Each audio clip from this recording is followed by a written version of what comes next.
sebelumnya Izhar. Kan? Izhar Hakiki ke Izhar Syafawi? Tak ingat. Okey, baik. Okey, baik. Terima kasih Wani. Okey, baik. Kita lihat kerajaan Bani Umayyah telah jatuh. Okey, bermula kerajaan Bani Abbasiyah apabila kerajaan Bani Umayyah itu jatuh, dan kita tahu bahawa Bani Umayyah menghadapi penentangan daripada dua sudut. Okey, Bani Umayyah menghadapi penentangan daripada dua sudut, iaitu pertama penentangan iaitu daripada golongan Mawali, iaitu golongan yang bukan yang Islam tapi bukan berketurunan Arab. Dan sebab mereka telah berasa didiskriminasikan, iaitu tidak dapat jawatan yang dianggap layak dan dikenakan kadar cukai yang lebih tinggi daripada orang Arab Islam. Sebelum tu, cikgu tiba-tiba datang satu idea, refresh berapa ramai kat sini yang rasanya kelas hari tu kita ada masuk yang ini? Berapa ramai yang tak masuk lagi topik ni?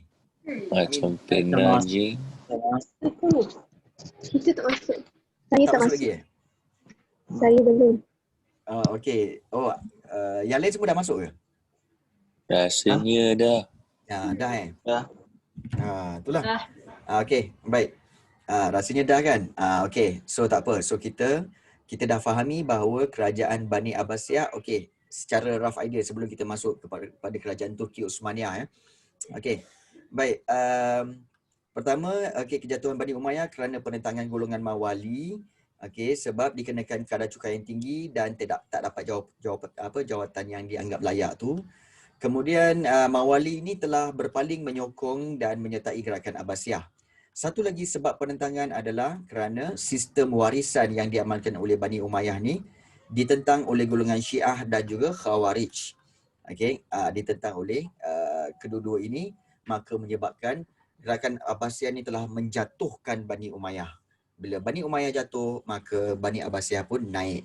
Dan Bani Abbasiyah diasaskan oleh selepas revolusi Abbasiyah, dan ianya dijalankan secara sulit oleh Ali bin Abdullah, kemudian dijalankan secara terbuka semasa pemerintahan Khalifah Umar Abdul Aziz, iaitu semasa pemerintahan Bani Umayyah. Baik. Paling penting, pusat operasi bagi kerajaan Bani Abbasiyah ini di Khurasan, Kufah dan Humaimah, dan gerakan ini menjadi lebih kuat apabila adanya Abu Salamah Al-Khalal dan Abu Muslim Al-Khurasani, iaitu dua orang pahlawan. Dan the problem is, kalau kita lihat, mereka menjatuhkan Bani Umayyah kerana adanya sistem warisan, tetapi bila naik Bani Abbasiyah sama juga mengamalkan sistem warisan ataupun sistem monarki. Jadi kita macam baik, tak ada sama je lah Bani Umayyah dan Bani Abbasiyah. Dan kerajaan Bani Abbasiyah tamat apabila ibu kotanya ditawan oleh tentera Mongol di bawah pimpinan Hulagu Khan. Namun Bani Abbasiyah ini banyak sumbangan dia, terutama sekali sama juga, iaitu sumbangan dari segi intelektual dan penyebaran ilmu, di mana mereka telah ada dua cara, iaitu penulisan dan penterjemahan karya-karya asing ke dalam bahasa Arab. Masa tu kan mereka translate karya daripada tamadun Yunani, tamadun Rom, mereka translate membawa ke bahasa Arab. Dan ini telah, dan daripada hasil itu mereka telah perbaikinya dan telah menyebarkannya. Itu kerajaan Bani Abbasiyah. Dan Baitul Hikmah, ini sumbangan dia.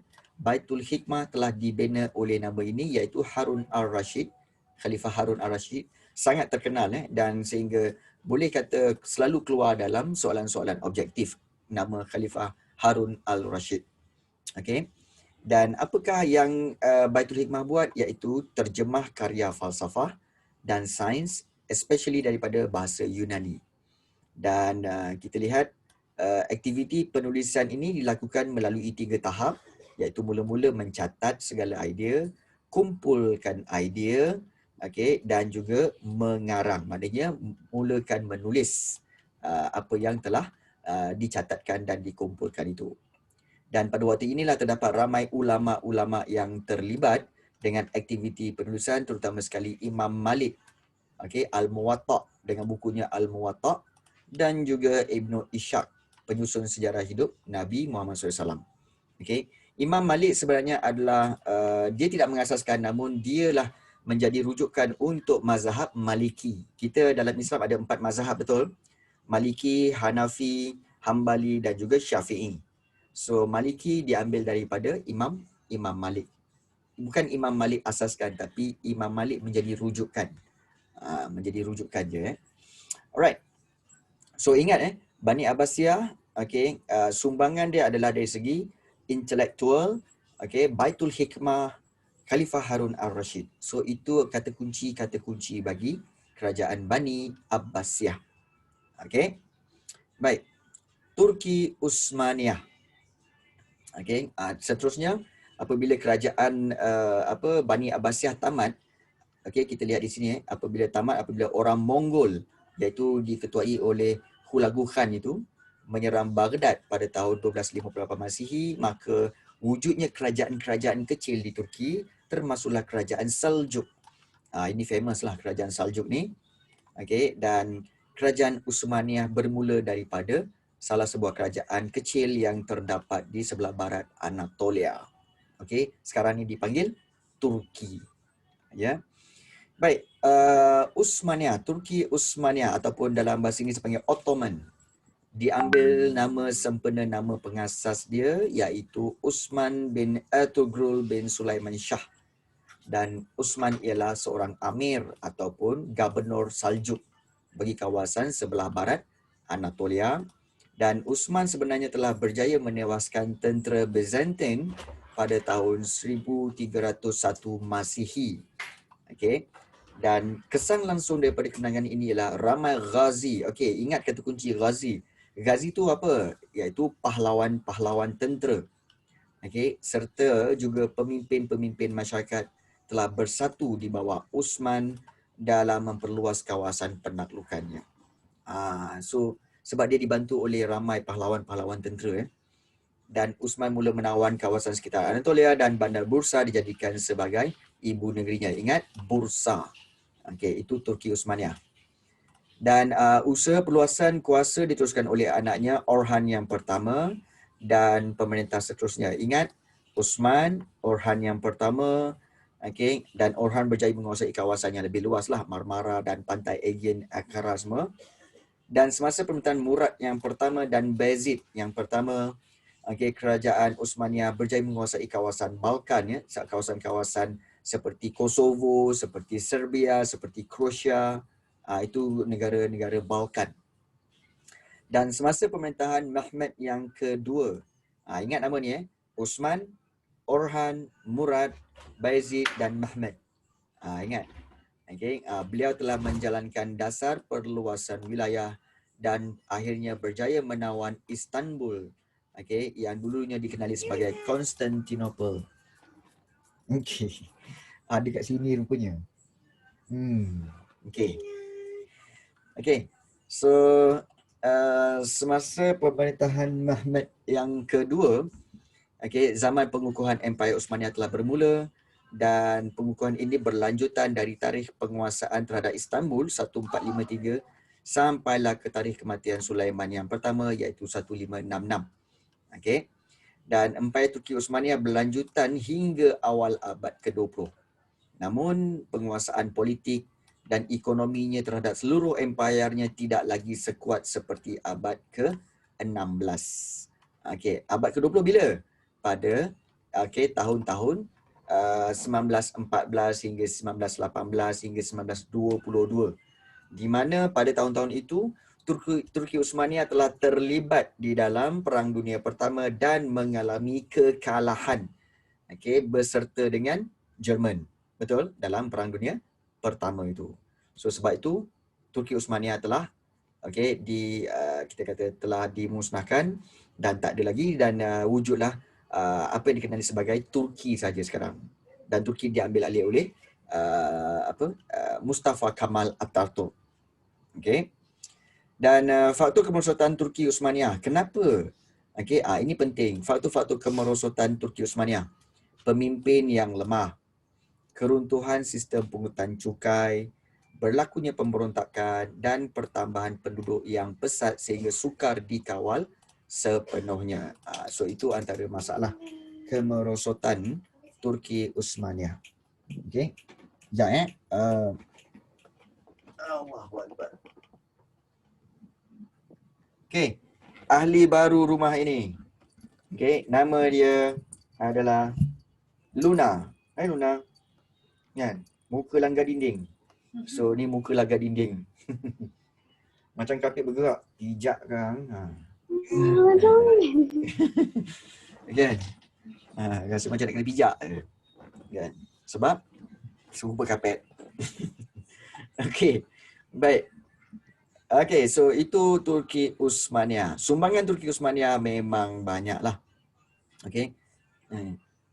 Yes, including the amount of wars they went against other nations, of course. Okay. Pada zaman daripada tahun-tahun 1000, kita kata tahun 1200, 1300 sampai ke tahun 1900, memang berlakunya banyak peperangan lah. Okay. Bukan ke Sultan Abdul Hamid kuat. Okay. Daripada satu sudut Sultan Abdul Hamid tu kuat. Namun apabila dia bersama-sama dengan kita kata sebagai pasukan yang kita kata sebagai salah. Contohnya, kenapa Turki Uthmaniyah boleh memilih Jerman sebagai dia punya allies ataupun dia punya sahabat dalam peperangan itu. Sebab mereka menjangkakan bahawa mereka boleh menang. Jadi tapi tidak disangka bahawa mereka telah mengalami kekalahan. So itu berkait rapat dengan kekuatan yang ada pada pihak yang satu lagi, iaitu yang berkaitan dengan pihak Britain, begitu juga Amerika Syarikat. Jadi peperangan-peperangan itu telah berjaya menidakkan kekuatan kerajaan Turki Uthmaniyah dan juga Jerman. Even Jerman pun kuat kan sebenarnya. Tapi kalah jugalah. Alright. Okay. Sumbangan kerajaan Turki Uthmaniyah. Okay, sumbangan dia memang wujudkan empayar yang merupakan sebuah kesatuan orang Islam seluruh dunia, di mana sehingga satu tahap di mana kerajaan Turki Uthmaniyah telah membuat hubungan dengan Kesultanan Melayu Melaka. Kesultanan Melayu Melaka. Okay. Dan dia menjadi pelindung kepada umat Islam seluruh dunia pada waktu itu dan telah memperkenalkan sistem perundangan dikenali sebagai Kanun Sulaiman. Sekiranya kamu menemui perkataan seperti kanun, itu bermakna undang-undang. Bermakna undang-undang. Kemudian mewujudkan jawatan Qadi, Mufti, dan juga Syekhul Islam. Qadi adalah tukang nikah lah, juru nikah.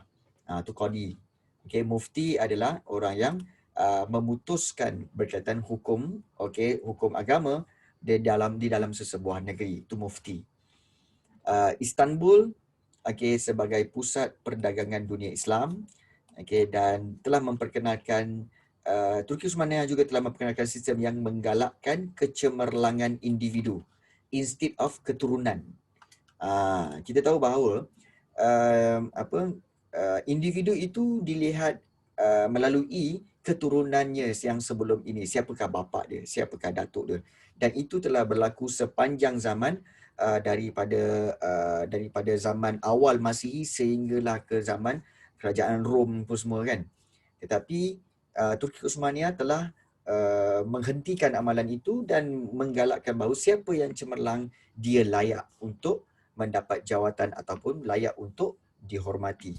So menggalakkan kecemerlangan individu dan itu dilakukan sampai sekarang. Dan kita lihat sumbangan kerajaan Turki Uthmaniyah iaitu menyumbang kepada perkembangan ilmu pengetahuan dan pendidikan serta memberikan sumbangan dalam penulisan ensiklopedia dan penubuhan perpustakaan. Dan especially sumbangannya dalam seni bina masjid. Banyak masjid-masjid yang didirikan seperti Masjid Biru. Masjid Biru di Turki, dan Hagia Sophia kan. Nama dia Masjid Biru dengan Hagia Sophia sama kan, rasanya sama kan. Jadi itulah antara sumbangan dalam seni bina kerajaan Turki Uthmaniyah. Dan itu kita berhenti di sini. Kita nak lihat bagaimana sepanjang tahun 670 Masihi selepas kewafatan Nabi tu sampai 1920, iaitu hampir dekat-dekat 900 tahun ke 1000 tahun. Bagaimana penyebaran Islam ini dilakukan? Okey. Kerana pertama apa? Pertama sekali pegangan akidah yang kukuh dan akhlak orang Islam yang tinggi. Di mana kita lihat bahawa kebiasaannya manusia dilihat mengikut akhlak. Kalau akhlak dia baik, ramai orang nak ikut. Kalau akhlaknya tak baik, orang tak nak ikut. Jadi akhlak itu penting. Okey. Kemudian yang kedua, faktor penyebaran Islam iaitu tentera Islam ada semangat ghazi, iaitu semangat kepahlawanan yang tidak gentar atau tidak takut. Tidak takut ya. Jadi nak jadi tentera Islam kena kuat. Kan? Ni ramai-ramai ni ada berapa orang ni? Yang lelaki ni rasanya adalah dalam 20 orang ke 18 orang. Kena jadi kuat. Ada semangat kepahlawanan. Okey. Paling penting, lipas jangan takut. Ini lipas pun takut. Apa ni melompat-lompat lipas? Kan? Tengok lipas pun dah kan? Ada yang tengok cicak pun takut. I'm strong but not fit. Okeylah, baiklah, tak fit lah. Aziz, orang kuat ialah orang yang banyak bersabar. Iyalah. Tapi kalau tengok lipas pun banyak sabar. Sabar tengok lipas. Apa ni? Ambil buang lah. Kan? Jadi apa yang takutnya? Okey. Baik. Kemudian okey, ada siapa sini yang memang takut lipas ke? Lipas satu cerita, ni lipan. Apa gua ni Mirul? Okey, baik. Itulah Kamal. Okey, baik. Faktor penyebaran Islam di Eropah. Okey. Kelemahan serta kejatuhan kerajaan Byzantine telah memberikan laluan yang mudah kepada penyebaran Islam lah. Khasnya dalam kalangan masyarakat Balkan. Dan satu lagi kerana apa tahu, kenapa mudahnya penyebaran Islam di Eropah? Kerana institusi gereja hampir hancur kerana wujudnya penyalahgunaan kuasa, pergaduhan antara pemimpin dan kekurangan keuangan. Ini menyebabkan penganut agama Kristian berminat dengan Islam. Ingat lagi kan yang cikgu dimentionkan berkaitan dengan gerakan reformation. Okey, di mana kita lihat bahawa ramai pada waktu itu tidak lagi mempercayai gereja. Kerana apa? Mereka telah melakukan penjualan surat-surat pengampunan dosa yang dipanggil apa? Siapa boleh tulis dalam group chat? Apa dipanggil sijil-sijil pengampunan dosa tu? Namanya apa? Yes, Iskandar. Indulgence. Teringat secret recipe punya coklat indulgence kan? Sedapnya. Okey. Okey. Kerana ada penjualan surat-surat pengampunan dosa ataupun dipanggil sijil indulgence itu menyebabkan ramai penduduk di Eropah tidak lagi mempercayai agama Kristian, malah memulakan yes.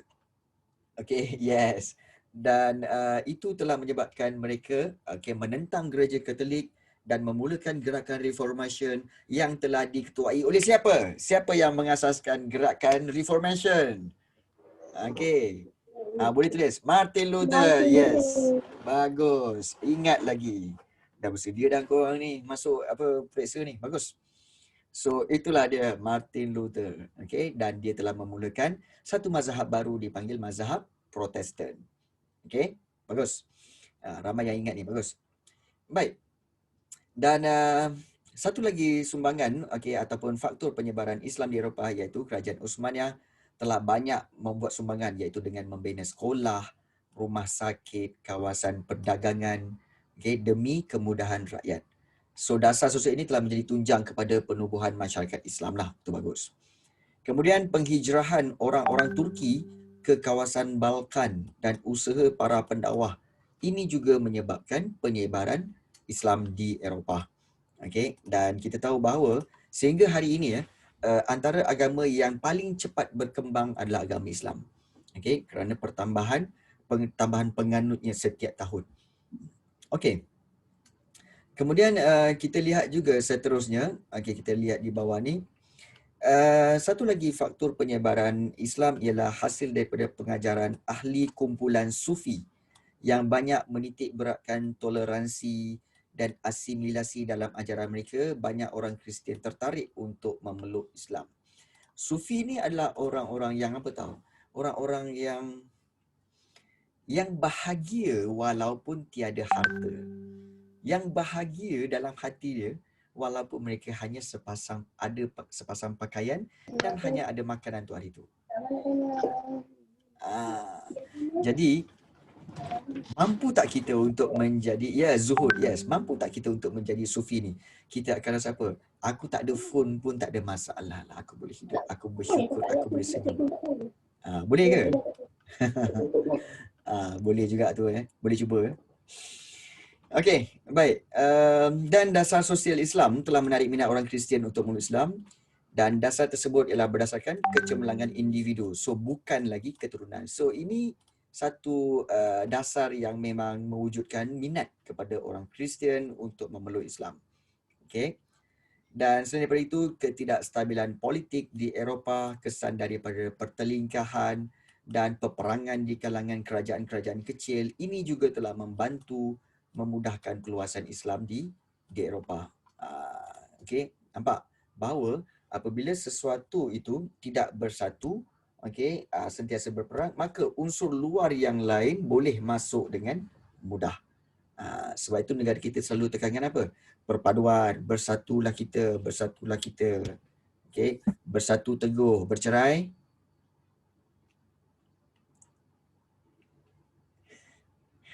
bersatu teguh, bercerai Robo. Alright, good. Okay. Bukan bercerai. Kahwin lain. Bukan bercerai kahwin lain nak cakap pun kena tengok kiri kanan. Okay, baik. Bukan takut isteri, sayang isteri. Okay, baik, seterusnya. Okay, cukup. Okay, seterusnya.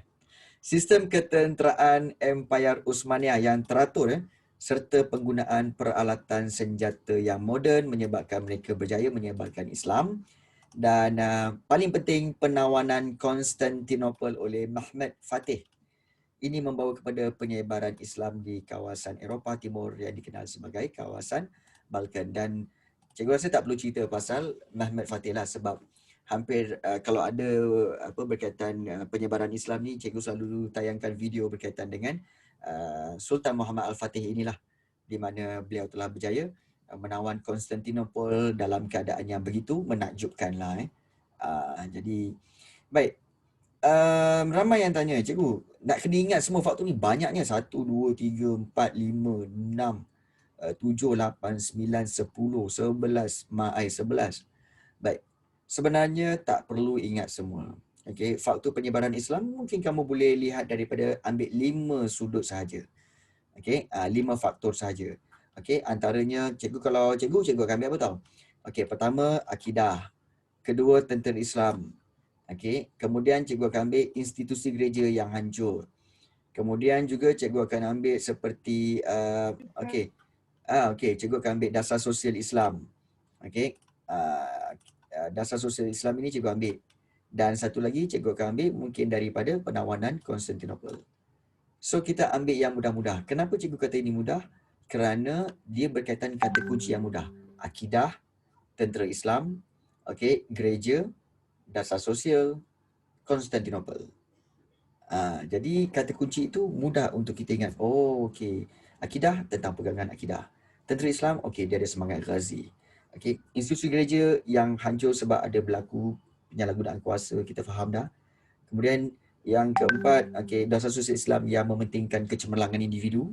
Dan yang kelima, penawanan Konstantinopel oleh Mehmed Al-Fatih. So, ianya memudahkan. Okey, ingat mana yang mudah. Pilihlah mana-mana. Terpulang kepada kamu. Okey, itu cara dia untuk ingat. Alright. So, itu faktor penyebaran Islam. Okey. Dan kita lihat 6.6 ni berkaitan dengan pertembungan. Okey. Okey, so baik. Iskandar ada tanya, cikgu, faktor pertama tu macam mana nak buat huraian. Alright. Okey, so kalau kita lihat di sini, okey, kembali pada sini. Okey, faktor pertama, pegangan akidah yang kukuh dan akhlak orang Islam yang tinggi. Okey. So kita boleh kata bahawa pegangan akidah yang kukuh, okey, merujuk kepada apa tahu? Merujuk kepada amalan ibadah yang tinggi, yang kuat. Okey, menyebabkan mereka kuat beriman lah, maknanya kita katakan kukuh keimanan mereka. Itu satu. Dan akhlak orang Islam yang tinggi bermakna orang Islam mengamalkan akhlak-akhlak yang suci dan bersih. Kita akhlak yang mulia lah. Contohnya seperti mereka mengamalkan, kamu boleh elaborate benda ni, iaitu mengamalkan kita kata sebagai sikap tolak ansur, kemudian juga mengamalkan kita kata sebagai berinteraksi dengan baik, kemudian amanah, kemudian juga kita kata sebagai paling penting amanah sebenarnya lah, sifat amanah. Okey, iaitu amanah tu apa? Mudah dipercayai ataupun sangat dipercayai. So akhlak orang Islam yang tinggi ni bermakna amanah dan tidak berbohong dan tidak berpusing-pusing apa semua lah kan, tidak berbohong, tidak mengkhianat. Jadi itu adalah akhlak yang dikatakan sebagai akhlak, dan itulah yang menjadi tarikan kepada orang-orang Eropah pada waktu itu untuk menerima Islam. So kamu elaboratekan akhlak tu. Elaboratekan akhlak tu. Akhlak tu apa? Akhlak tu nilai-nilai murni. Nilai-nilai murni seperti amanah, jujur. Jadi itu yang menjadi tarikan. Yalah macam korang lah kan. Kalau macam korang yang lelaki suka kalau perempuan yang jujur, yang amanah. Yang perempuan pun sama juga, suka lelaki yang jujur. Kan? Samalah tu. Kan? Jujur ke korang ni lelaki ni? Boleh percaya ke? Baik, seterusnya. Okey. 6.6. Okey, kita lihat pertembungan tamadun Islam dengan tamadun lain di dunia. Tapi kalau Azhan, cikgu percayalah jujur. Amirul boleh kot. Irfan, okey, baik. Gurau. Okey, baik. Pertembungan tamadun Islam dengan tamadun lain di dunia. Okey, let. Okey, fair enough. Alright. But semasa pemerintahan Khalifah Umar, iaitu pada 639 Masih, Amr bin Abd Abbas telah menawan Mesir. Penawanan Mesir, bermula daripada penawanan Mesir ini membawa kepada pertembungan tamadun Islam dengan tamadun Yunani Rom yang masa tu ada di Mesir. Dan pertembungan antara tamadun Islam dengan tamadun Parsi berlaku ketika perluasan kawasan kerajaan Islam ke Baghdad. Maknanya dia based on tempat. Kalau bila tamadun Islam kita tahu bermula daripada tanah Arab. Bila sampai ke Mesir, Mesir pada waktu itu diperintah oleh tamadun Yunani dan Rom, maka bertembunglah tamadun itu. Begitu juga tamadun Islam apabila mereka telah menjajah dan menakluk sampai ke Parsi, maka kita tahu bahawa tamadun Parsi di situ telah bertembung dengan tamadun Islam, iaitu di Baghdad. So dia based on tempat, lokasi ya. Dan cara pertembungan ni macam mana? Cara yang pertama iaitu perdagangan dan perniagaan, di mana perdagangan, khasnya perdagangan jarak jauh ni bukanlah perkara baru dalam tamadun Islam. Even Nabi Muhammad sendiri pernah terlibat dalam kegiatan ni bila baginda pernah berniaga sampai ke Syam ataupun Syria. Kalau kamu tak boleh imagine kan, Syam ni atau Syria ni sebenarnya adalah di bahagian atas. Di bahagian atas berhampiran dengan Jordan dan juga berhampiran dengan Palestin, atau sekarang dipanggil Israel. Not Israel lah, Palestin lah. Jauh tu. Memang jauh. Jadi itu dah memang biasa berlaku. Dan penguasaan Islam terhadap kawasan Teluk Parsi, Laut Merah dan juga Timur Mediterranean membolehkan perdagangan jarak jauh laut menjadi salah satu alat utama pertembungan Islam dengan tamadun lain. Dan pada akhir abad ke-7 Masih, orang Islam telah menetap dan berdagang di Canton, China. Sebab itu, akibatnya tamadun Islam telah bertembung dengan tamadun Cina. Itu berkaitan dengan pertembungan tu. Kalau kita nak tengok sekejap kat mana kawasan-kawasan yang disebutkan ni. Nak tengok sekejap ke? Boleh? Kalau nak tengok kena bawa korang jalan-jalan lah. Yeay, banyak korang jalan-jalan. Yeay aja korang ni. Jom kita jalan-jalan kejap. Dengan ni tu. Okay. Oh ya, lupalah kan. Kalau nak jalan-jalan ni, jom cuti awal, amboi. Kan? Bila nak periksa ni tak ada cuti sebenarnya tau. Tak terasa pun cuti. Nak cuti, tak nak. Nak cuti ke tak nak? Nak. Tak nak itulah tak nak cuti sebenarnya. Jadi mau tak mau cikgu terpaksa tukar mode lah. Okay, bertukar mode kepada mode penerbangan. Jom kita mode penerbangan. Okay. Mode penerbangan, okay. Cikgu Kita nanti akan boleh buat kelas tambahan kan hari Isnin, hari kemerdekaan kan. okay. Buat kelas tambahan waktu tu. Oh, okay. Oh, okay. Hari Senin buat kelas tambahan untuk apa? Untuk kemerdekaan lah. Menarik juga idea tu. Kan form 5 punya kan based on kemerdekaan kan. Betul. Menarik juga idea tu. Nanti. Okay. So kita lihat dulu. Okay. Kita lihat dulu Saudi Arabia. Jom kita lihat Saudi Arabia. Di manakah Saudi Arabia? Okay. Okay, so kita lihat di sini. Cikgu dah share ke belum? Okay, so sekarang ni kita ada di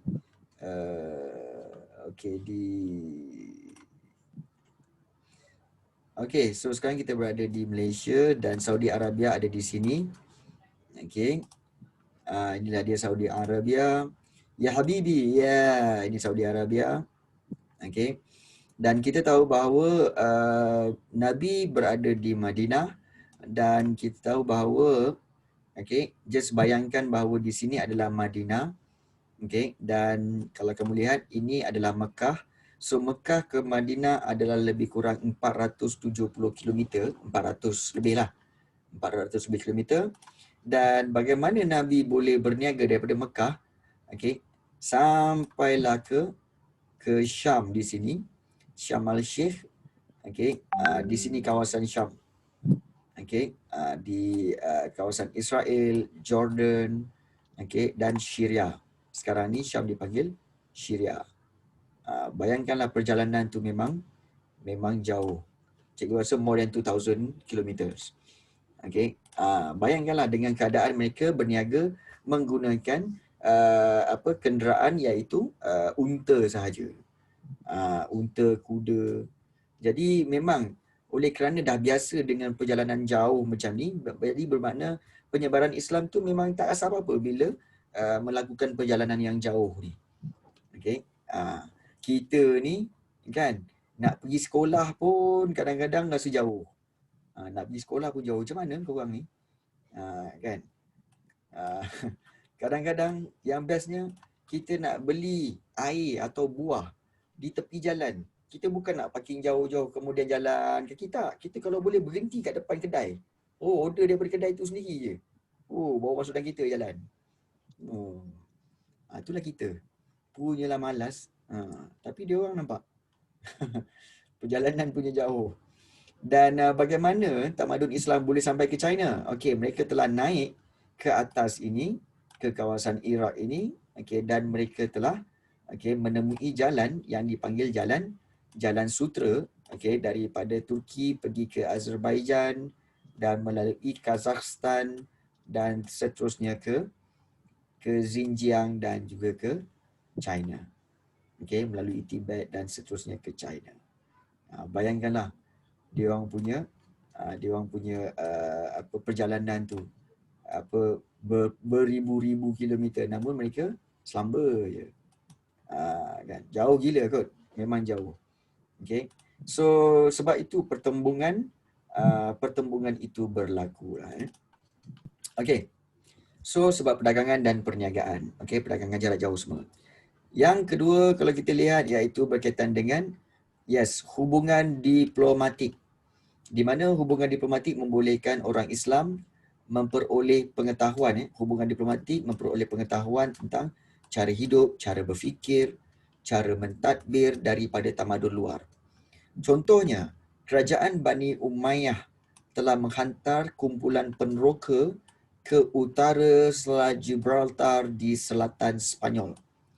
Dan kumpulan ini bertemu dengan beberapa penempatan orang bukan Islam, seperti di Cordova, Valencia dan juga Ronda.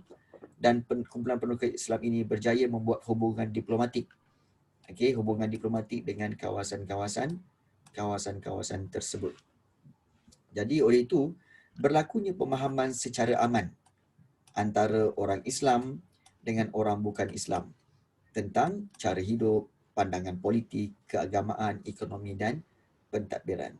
Dan kalau ikut hubungan diplomatik ni, cikgu ada pernah lihat satu cerita, satu filem, The 30th Warrior. Pernah dengar? Okey, lakonan Antonio Banderas. Okey, itu best sebab apa tahu? Antonio Banderas adalah digambarkan sebagai seorang daripada kerajaan Bani Abbasiyah, kata tak cikgu, dihantar ke kawasan selatan Sweden ataupun Denmark untuk dia dibuang negeri ke sana. Tapi dia seorang-seorang dia telah menyertai sekumpulan orang-orang Viking. Orang-orang Viking, orang Scandinavian, pahlawan-pahlawan Scandinavian untuk menyelesaikan masalah di sana. So itu memang hebatlah sebenarnya, memang hebat. Dan dalam tempoh beberapa hari dia bersama-sama tu, dia telah berjaya mempelajari bahasa Viking tu, bahasa orang tu dengan cepat dan dia dah faham. Itu gambaran orang-orang Islam yang begitu cerdas pada waktu itu, ya. Viking ni siapa? Okey, Viking ni adalah sekumpulan orang daripada yang tinggal di Denmark dan juga di sekitar negara-negara Scandinavian lah di bahagian atas tu, dan mereka terkenal sebagai pahlawan lah dan pelaut. Dan dalam sejarah ada nyatakan bahawa Viking ni juga adalah orang-orang yang dikatakan sebagai Lanon. Okay, Lanon. Yes, Norway, Sweden dan Denmark. Yes. Thank you Irfan. So itu sana orang Viking. Okay, dan mereka memang kuat-kuat lah, badan jenis besar-besar punya. Okay, rasanya 2 kali ganda daripada Irfan lah kalau kamu tengok. Okay, Irfan ni pun keturunan Viking kat kot. Gurau. Jangan marah Irfan. Okay, baik. Body shaming. Taklah, badan besar maknanya dia pahlawan. Okay. Penaklukan dan ketenteraan. Alright, so kita lihat di sini penaklukan dan ketenteraan. Kerajaan Khulafa Ar-Rashidin, Bani Umayyah, Abbasiyah dan Utsmaniyah, keempat-empat ni telah membentuk adanya ekspedisi ketenteraan sebagai usaha meluaskan kawasan dan sebarkan Islam. Dan tamadun Islam bertembung dengan tamadun Parsi setelah tentera Islam menguasai Iraq dan Iran. Dan kedua-dua tamadun ini saling mempengaruhi. Yes, betul.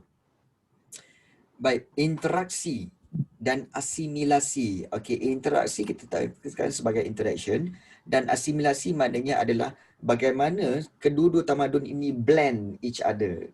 That's what we call asimilasi. Dia blend. Okey. Jadi antara tamadun Islam dengan tamadun lain akibat aktiviti penaklukan dan ketenteraan. Dan asimilasi ini berlakulah. Okey. Dan setelah tentera Islam menawan kawasan Mesir dan Afrika Utara, tamadun Islam. Okey, Mesir dan Afrika Utara, tamadun Islam bertembung dengan tamadun Eropah, khasnya tamadun Rom, iaitu Empire Byzantine. So bermakna kalau kita lihat cara pertembungan iaitu perdagangan, yang kedua hubungan diplomatik, dan yang ketiga melalui penaklukan dan ketenteraan. So, apakah kesan bila bertembung ni? Okey. Kenapa? Baik. Kesan pertembungan tamadun ini. Kesannya adalah dari segi keagamaan, di mana kesan pertembungan kita tengok daripada sudut agama, di mana Islam telah membawa satu nilai akidah yang penting, iaitu percaya kepada Allah Subhanahu Wa Taala. Kemudian sistem undang-undang mesti berasaskan Quran dan Sunnah. Itu kesannya, maknanya dari sudut keagamaan percaya kepada Allah, dan undang-undang berasaskan Quran dan Sunnah, dan Islam berasaskan akidah, maknanya kepercayaan, dan syariah, iaitu hukum hakam. So benda-benda ni senang diterima kerana bersifat sarwa jagat. Sarwa jagat maksudnya apa? Bersifat menyeluruh. Okey, menyeluruh dan seluruh dunia boleh menerimanya. Boleh menerimanya. Yes. Okey, menerimalah akidah dan syariah. Kemudian dari segi politik pula, pertembungan tamadun ini telah melahirkan pelbagai bentuk kerajaan dan masyarakat dalam dunia Islam. Seperti Delhi Mughal di India, kerajaan. Kita ada belajar kan? Kita ada tengok video pada minggu lepas iaitu berkaitan dengan kerajaan Islam Mughal di India. Okay. Kemudian kerajaan Islam seperti Umayyah, Abbasiyah dan Utsmaniyah ni telah mengamalkan sistem kerajaan pusat yang kuat walaupun mempunyai perbezaan dari segi institusi dan organisasi. Maknanya, walaupun dia punya cara pentadbiran tu berbeza, namun kerajaan pusat mereka memang kuat. Kerana terdapatnya pemimpin yang memang kita kata sebagai berwibawa, berkarisma dan memang hebat dalam memimpin kerajaan. Itu dari segi politik. So melahirkan pelbagai bentuk-bentuk kerajaan. Dan dari segi ekonomi pula, perluasan kuasa dan wilayah yang luas membolehkan orang Islam pada waktu ini menguasai ekonomi. Dan pemerintahan kerajaan Islam telah memastikan keselamatan terhadap laluan perdagangan di kawasan naungannya. Contoh, kerajaan Utsmaniyah. Ada armada laut ataupun tentera laut, angkatan tentera laut untuk memastikan keselamatan pedagang-pedagang di kawasan Teluk Parsi, Laut Mediterranean, Laut Merah dan Laut Hindi. Istanbul menjadi pusat perdagangan kerajaan Utsmaniyah kerana kedudukannya yang strategik. Nak tengok jugalah kat mana Istanbul? Jom tengok sekejap. Mana Istanbul sebenarnya? Right. So kita sharekan sekejap. Jalan lagi. Alright. So ini Turki. Okay. Ini Turki dan kita lihat bahawa Istanbul. Istanbul. Di mana kat Istanbul?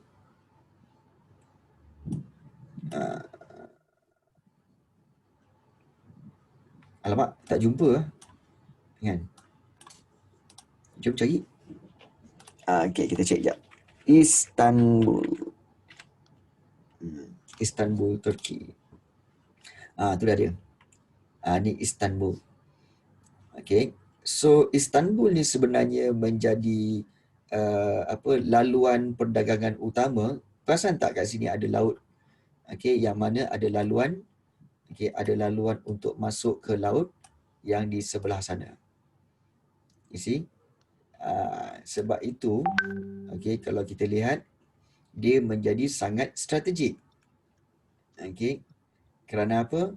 Dia menghubungkan Laut Hitam, kemudian Laut Mediterranean serta lautan-lautan yang lain dan okay, kebiasaannya pada zaman dahulu, mereka akan meneruskan penghantaran perdagangan daripada sebelah barat, sebelah Europe ni, diorang akan hantar lalu ke Mediterranean Sea dan pergi lalu kepada Istanbul, dan mereka akan daripada Istanbul mereka akan menggunakan laluan sutera untuk menghantar barangan ke China di sebelah timur.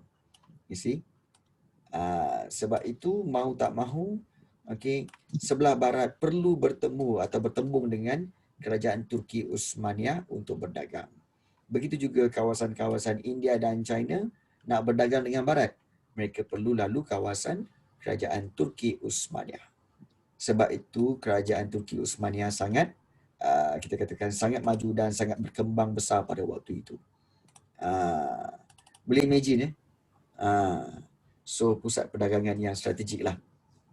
So perkembangan inilah yang telah mempengaruhi proses urbanisasi ataupun proses perbandaran yang besar dan juga pembentukan organisasi sosial. Dari sudut pendidikan, tak nafikan perkembangan pertembungan tamadun ini telah membangunkan kurikulum yang menekankan pendidikan bercorak agama, sejarah, sains fizikal dan biologi. Dan pada zaman kerajaan Abbasiyah, pelajar di institusi pembelajaran Islam diwajibkan mempelajari ilmu mantik atau ilmu logik. Ada matematik, ada geografi, sejarah, sains fizikal dan biologi. Means that daripada zaman kerajaan Abbasiyah, bukan sahaja mewajibkan pembelajaran ilmu agama tetapi juga ilmu duniawi seperti matematik, geografi, sejarah. Okay, dan ilmu mantik iaitu ilmu logik, pemikiran ya, itu ilmu pemikiran. So itu juga perlu dipelajari. Okay. Dan pada waktu inilah ini selalu keluar dalam soalan objektif. Mudejar. Golongan mudejar. Golongan ini memegang peranan penting dalam proses ini. Golongan mudejar ialah orang Islam setempat yang biasanya minoriti yang tinggal di kawasan pemerintahan orang Kristian. Ingat mudejar. Okay, orang Islam yang tinggal di kawasan pemerintahan orang Kristian. So wujudnya orang-orang Islam sebegini di kawasan pemerintahan Kristian. Okay, so itu yang berlakulah. Okay. Baik, so kesan pertembungan tamadun ini, okay, selain daripada itu kalau kita lihat telah melahirkan ramai cendekiawan Islam. Apa itu cendekiawan? Okay, iaitu bijak pandai, iaitu antaranya dari segi perubatan, bidang perubatan iaitu Wani, dengarlah Wani. Terima kasih. Baik. Perubatan, Ar-Razi, Zakaria Ar-Razi menyumbang kepentingan perubatan klinikal iaitu menghasilkan lebih daripada 20 karya dan menghasilkan kitab Al-Hawi iaitu sebuah ensiklopedia perubatan, dan beliau merupakan penterjemah utama hasil karya Ghalin iaitu ahli perubatan Greek. Itu Zakaria Ar-Razi. Begitu juga Az-Zahrawi dalam kajian perubatan dan farmasi. Matematik dan astronomi kalau kita lihat memang banyaklah. Al-Khawarizmi, Al-Battani, Al-Biruni, Abu Ishaq Al-Biruji. Ini semua tokoh-tokoh matematik dan astronomi. Kemudian politik dan undang-undang iaitu antaranya Al-Farabi, Al-Miskawai, Al-Mawardi. Ini karya penting dalam undang-undang dan pemikiran politik. Ilmu mantik dan ilmu falsafah, Ibn Sina. Dalam bahasa Inggeris dipanggil Avicenna, betul? Tak apa Wani, tak apa. It's okay. Avicenna. Kemudian Ibn Rushd, Imam Ghazali, Al-Khindi, Al-Razi, Ibn Al-Arabi. Ini kesan kepada pemikiran usuluddin, falsafah sains, pemikiran kritis dan kesedaran agama. Dan daripada segi sastra, Omar Khayyam, Al-Jahiz, Jalaluddin Ar-Rumi, dan Rabi'ah Al-Adawiyah, Rabi'atul Adawiyah sebenarnya. Ini sastra. Mereka telah menulis tentang Rubaiyah, kitab Al-Bayan. Jalaluddin Hasan menghasilkan puisi yang bertemakan ketuhanan. Rabi'atul Adawiyah, penulis puisi wanita yang banyak menghasilkan puisi bertemakan ketuhanan dan hubungan antara manusia dengan Tuhan. Dalam daripada ramai-ramai ni, cikgu terus terang juga cakap, cikgu amat bukan amat lah, cikgu banyak terpengaruh kepada pemikiran Jalaluddin Ar-Rumi. Jalaluddin Ar-Rumi. Kerana Jalaluddin Rumi ni dia salah seorang pemikir yang tak perlu ingat pun sebenarnya. Cuma kamu kena ingat mereka semua ni adalah kita katakan sebagai cendekiawan Islam lah. Yang banyak membantu dalam perkembangan ilmu. Perkembangan ilmu. Tapi Jalaluddin Ar-Rumi ni selalunya cikgu kena selalu teringatkan dia sebab dia ni adalah orang yang selalu menyampaikan ilmu dalam bentuk lagu, dalam bentuk syair, dalam bentuk puisi. So puisi-puisi dia sangat mendalam dan menyebabkan kita kena fikir. Betul ke? Macam tu. So itu bagus. So kesimpulannya, kemunculan kerajaan Islam yang bermula dengan kerajaan Islam di Madinah memberi kesan sangat mendalam kepada perkembangan ketamadunan dunia secara keseluruhannya. So kena ingat sumbangan zaman Khulafa Ar-Rashidin, Umayyah, Abbasiyah, Turki, Utsmaniyah amat besar kepada orang Islam dan semua umat manusia. Sebenarnya semua manusia, tidak kiralah Islam ke bukan Islam ke, sebenarnya sangat berterima kasih kepada kerajaan-kerajaan Islam ni kerana penyebaran ilmunya. Penyebaran ilmu dan kajian-kajian ilmu yang dilakukan ini telah banyak membantu kita kepada kehidupan kita yang moden sekarang ini. Jadi kita harus kata apa, berterima kasih juga kepada mereka. So, zaman kerajaan Islam di Madinah khasnya selepas kewafatan Nabi Muhammad SAW mengajar kita bahawa perpaduan sangat penting dalam menentukan penerusan suatu ummah, dan perkembangan kerajaan Islam menunjukkan bahawa pemerintahan dan kepemimpinan kerajaan amat penting dalam menentukan sama ada sesebuah tamadun itu berjaya atau tidak. Dan kerajaan Umayyah dan Turki Utsmaniyah yang berkembang di Eropah juga mengajar kita bahawa dasar kompromi dan toleransi, maknanya tolak ansur, sangat penting dalam sesebuah negara yang terdiri daripada pelbagai kaum dan anutan agama. Means that sebenarnya kalau kita lihat Turki Utsmaniyah dan Umayyah sebenarnya kerajaan ini sama macam Malaysia, iaitu ada masyarakat berbilang kaum, perlunya amalan toleransi yang tinggi. Okey. Jadi itu kesimpulan daripada bab inilah sebenarnya. Alright. So, ada apa-apa soalan nak ditanyakan? Okey. Kalau ada apa-apa nak tanya, boleh bertanya terus, silakan. Kalau tak faham apa-apa, sebenarnya ramai yang kata, cikgu banyak ni nak kena ingat. Sebenarnya tak perlu ingat pun. Yang penting faham. Okey. Kamu nak skor kan? Nak skor kertas 1, kertas 2, kertas 3 kan? Ini faham. Nanti nak skor, kita akan belajar teknik menjawab. Ni dua berbeza tau. Berbeza. Macam pernah cikgu cakap kepada para pelajar cikgu. Ramai yang kata, oh sejarah kena ingat fakta. Memanglah kena ingat fakta. Tapi, berapakah peratusan kepentingan nota itu dalam peperiksaan? Kepentingan dia sebenarnya berapa tahu?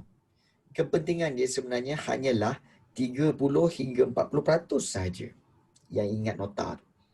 60% lagi latihan yang kamu buat. Lagi banyak latihan kertas 1, lagi banyak latihan kertas 2 yang kamu buat, lagi banyaklah yang kamu boleh jawab. Okey, dan lagi fahamlah kamu dan lagi mudah untuk kamu menjawab. Ingat nota 100%, tapi tak tahu macam nak jawab, memang tak dapat apa-apa. Siapa yang setuju? Siapa yang setuju boleh tulis kat grup chat. Setuju ke tidak? Yes. Ya, betul. Jadi jangan risau. InsyaAllah, cikgu akan bantu kamu dari segi teknik menjawab. Dan sikit-sikit pun cikgu dah ajar kamu bagaimana nak menjawab daripada latihan-latihan itu. Okey. Baik. Soalan silakan. Ada apa-apa soalan nak tanya? Okey. Ada apa-apa nak soalan nak tanya? Silakan.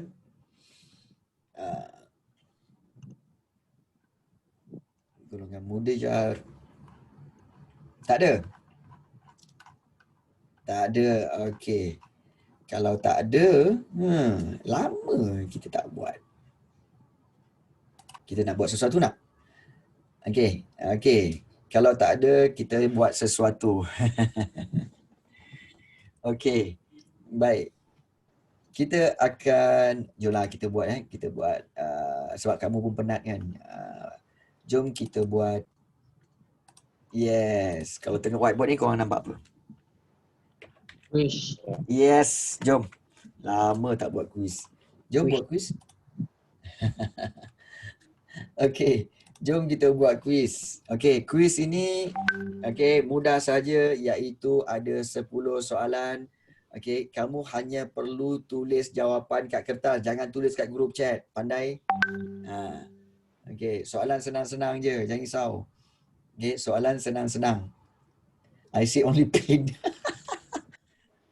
Okey. Alright. Sedia? Okey, sedia okey, soalan dah tulis kat kertas, apa jadi? Tulis je lah kat kertas, kemudian nanti kan kita bincang lah terus. Kan, tu je. Jangan tulis kat grup. Kalau grup chat kan, yang lain semua habis. Kan? Type kat notepad. Ikut kau lah. Tak payahlah salin soalan. Subhanallah. Kan? Ini termasuk dalam video. Nanti korang tengok lagi lah dalam video. Okey. Baik, soalan yang pertama. Okey. Soalan yang pertama iaitu Okey, soalan pertama iaitu siapakah yang mengasaskan kerajaan Bani Umayyah? Tak payah sebut. Jangan sebut. Jangan baca jawapan. Kan? Jangan baca jawapan. Jangan baca jawapan. Yalah, jangan bagi jawapan. Satu. Okey, tulis saja jawapan dia. Nama pun quiz. Pop quiz dia kata, pop quiz. Okey, siapakah yang mengasaskan kerajaan Bani Umayyah? Okey, Ali, thank you. Okey, soalan yang kedua. Okey, kena nama penuh sebaik-baiknya. Sebaik-baiknya. Okey. Soalan yang kedua, soalannya adalah okey. Okey, nama khalifah. Okey, yang mewujudkan angkatan tentera laut. Siapa nama dia? Okey. Ini nanti, okey, cikgu akan sebut je nama. Korang kena jawab terus. Tak jawab, aku jentik-jentik korang. Okey. Jentik channel sih. Jentik mana? Jentik online lah. Kan? Jentik online pun boleh. Okey, soalan yang ketiga. Okey. Okey, soalan yang ketiga iaitu soalannya adalah okey. Ya, alright. Okey. Soalan yang ketiga iaitu soalannya okey.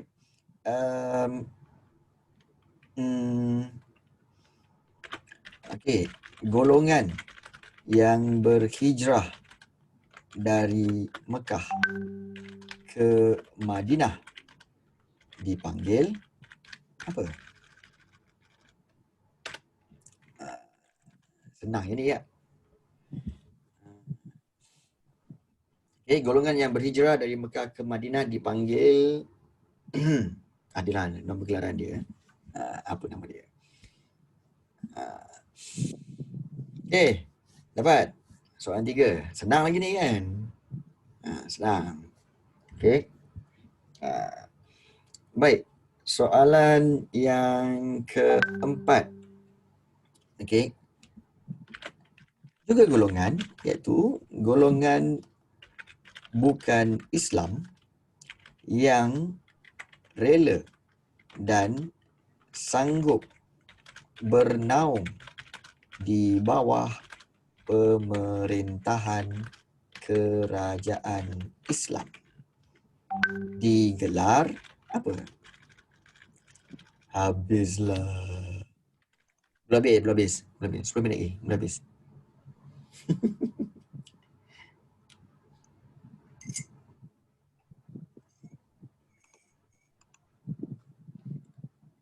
Entah. Kan? Rasanya golongan monarki kot. Monarki ke golongan apa? Lebih kurang lah. Alah. Okey.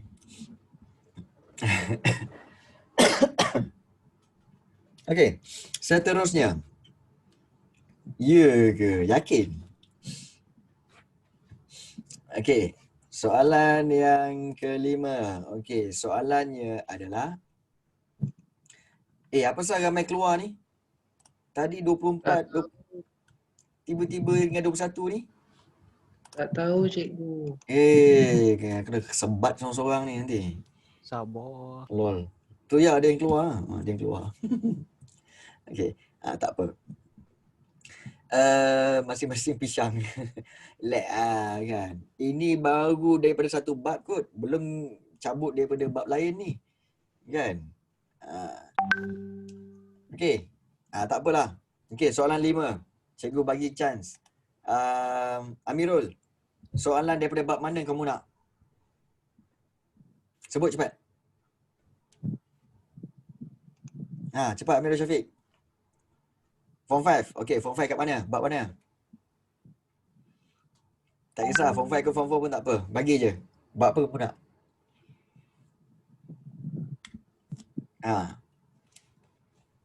Form 5 bab 4. Alright.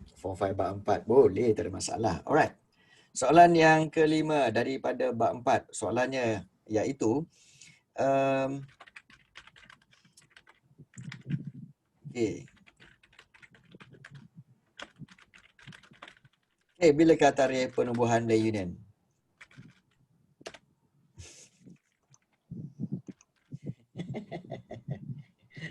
Irfan, Muhammad Irfan, tolong berikan satu bab. Okey, soalan mana yang kamu nak?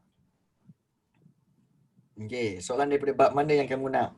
Beritahu cikgu, tentang apa dan bab apa. Azhan, cikgu pun nak minta daripada kamu. Soalan apa yang kamu nak? Soalan Okey, apa? bab 9 form 5. Irfan. Okey. Okey, bab 9 form 5. Okey. Soalan bab 9 form 5. Okey. Soalannya ialah okey. Soalannya ialah apakah tahap yang apakah tahap di mana Malaysia mengamalkan dasar luar ataupun dasar berkecuali.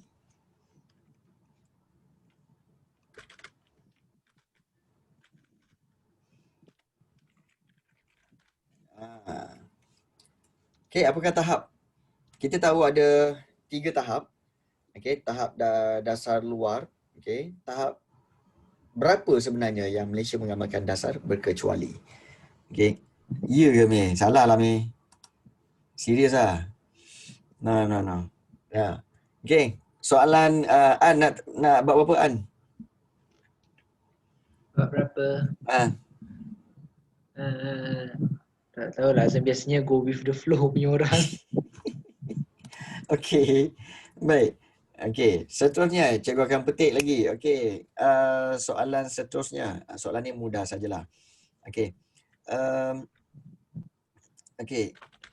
Nama undang-undang yang sangat terkenal dan diamalkan dalam tamadun Mesopotamia.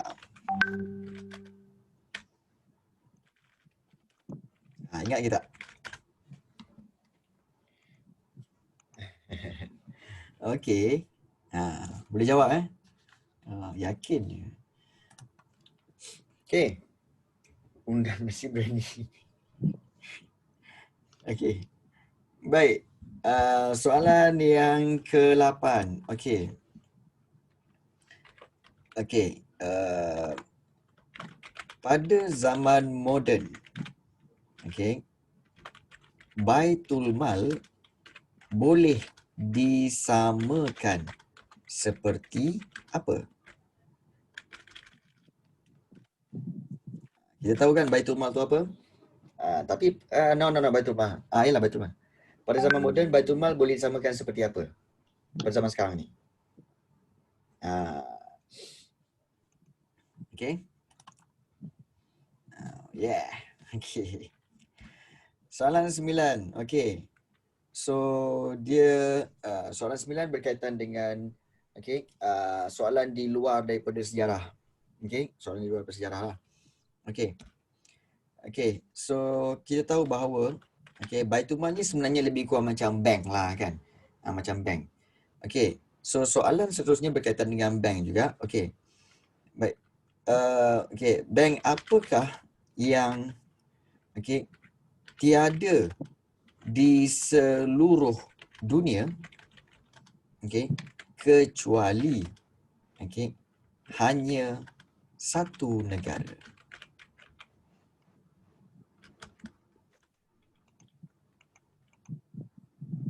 Ataupun cikgu akan baiki soalan ni. Apakah yang tiada di negara lain Allah. kecuali hanya satu negara? Ada ni. Okey. Tu soalan Soalan yang dia. ke-9. Baik satu negara. Okey. Dan soalan yang ke-10. Ya ke? Okey. Soalan yang ke-10. Okey, soalannya adalah okey. Ada berapakah ibu jari sebelah kiri dalam kelas online ini?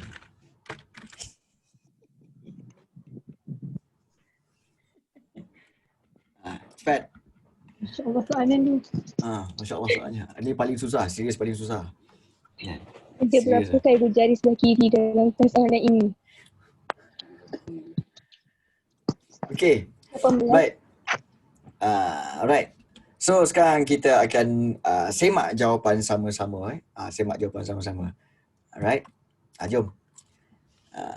Soalan yang pertama. Okey. Siapakah yang mengasaskan kerajaan Bani Umayyah? Jawapannya adalah Muawiyah Abu Sufyan. Okey. Ingat. Muawiyah Abu Sufyan. Betul? Betul. Yes. Okey. Khalifah yang mewujudkan Abi bukan Abi lah, Abu lah. Okey. Khalifah yang mewujudkan Angkatan Tentera Laut siapa? Khalifah? Uthman. Khalifah. Uthman ke Uthman. Uthman? Uthman. Bin Amin. Affan. Uthman kan? Man. Rasanya lah. Uthman lah. Tadi saya baca je cakap Umar. Tengok okey. apa yang terperangkap. Ya, cikgu pun saja je bagi Uthman. Pandailah kau. Baik. 3. Golongan yang berhijrah dari Mekah ke Madinah dipanggil Muhajirin. Yes, Muhajirin. Bagus. Okey. Golongan bukan Islam yang rela dan sanggup bernaung di bawah pemerintahan kerajaan Islam dipanggil Zimmi. Zimmi. okey. Golongan Ada putri S sama. Zimmi. golongan Zimmi. Zimmi. Yes. Okey. Bilakah tarikh penubuhan Melayu Union? 1 April 1946. Yes, 1 April 1946. Bagus. Stroke of 1946. Yes. Okey. Apakah tahap di mana Malaysia mengamalkan dasar berkecuali? Kedua. Tahap Dan kedua. Tun Hussein On. Zaman Tun Hussein On dan juga zaman Abdul Razak. Tun Abdul Razak. Good. Okey. Nama undang-undang yang sangat terkenal dan diamalkan dalam tamadun Mesopotamia. Kod undang Hammurabi. Yes. Kod undang-undang Hammurabi. Yes. Pada zaman moden, Baitul Mal boleh disamakan seperti Bank. Kementerian negara. Keuangan. Ya. Dia boleh disamakan seperti Kementerian bank negara. Keuangan. Kan? Dia bukan bank perdagangan biasa tapi dia bank negara. Cikgu, kalau Kementerian Keuangan boleh? Uish, lagi ya jauh. Jauh Jauh. Okey, negara. Okey, bank apakah yang tak ada di negara lain kecuali hanya satu negara? Saya buat Bengal. Okey, adalah Bangkok. Bangkok. Saya buat Bengal je. Bangkok. Ya, sebab bunyi Bangkok. bank. Astagfirullahaladzim. Astagfirullah. Bangkok. Okey. Dan Pening pun ada. ada berapakah ibu jari sebelah kiri dalam kelas ini? Jawapannya adalah 42. Dikira kaki sekali ya cikgu? Of course lah, cikgu cakap ibu jari. Tapi jari sebelah kiri kan ada 2. Jari tangan dengan jari kaki. Oh my god. Kan? Okay. Sebenarnya seronok juga tengok korang punya stres kan. Okay. Alright. So, okay, harap-harap anda berpuas hati dengan jawapan-jawapan ini. Okay. Kan? So, Alhamdulillah. Okay. Baik. Okay, sebelum tu. Cikgu nak maklumkan bahawa hujung minggu ini pada kelas hari Sabtu ataupun kelas hari Ahad, kita ada satu lagi ujian, okay, iaitu ujian soalan klon SPM. So tolong jawab kertas 1. Yes, kertas 1. Okay, so please join. Okay, dan cikgu akan revealkan semua latihan kamu, okey, mengikut nama-nama kamu dan cikgu akan send pada kamu dan terpulang pada kamu. Kamu boleh tengok sebagai reference. Okey. Itulah latihan yang kamu dah buat dan berapa markah dia. Okey, setiap seorang dah ada akaun kamu sendiri, cikgu dah letakkan dah. Nanti tinggal download je. Kan? Quiz ni masuk database je. Saya dah tak habis. Ini cikgu ada synchronize dengan CIA dan juga FBI. So kita orang Oi. ada. Okeylah. Okay. Network account berapa cikgu? Okay, network account Okay guys, that's all for today's things. Terima kasih banyak untuk join kelas ini. Kita jumpa lagi kelas seterusnya. Okay guys. Okay, Assalamualaikum. Okay. Salam. Okay, Terima kasih cikgu. Okay. Okay, baik. Okay, bye. Assalamualaikum. Waalaikumsalam. Ikut cikgu. Okay, salam. Okay. Okay.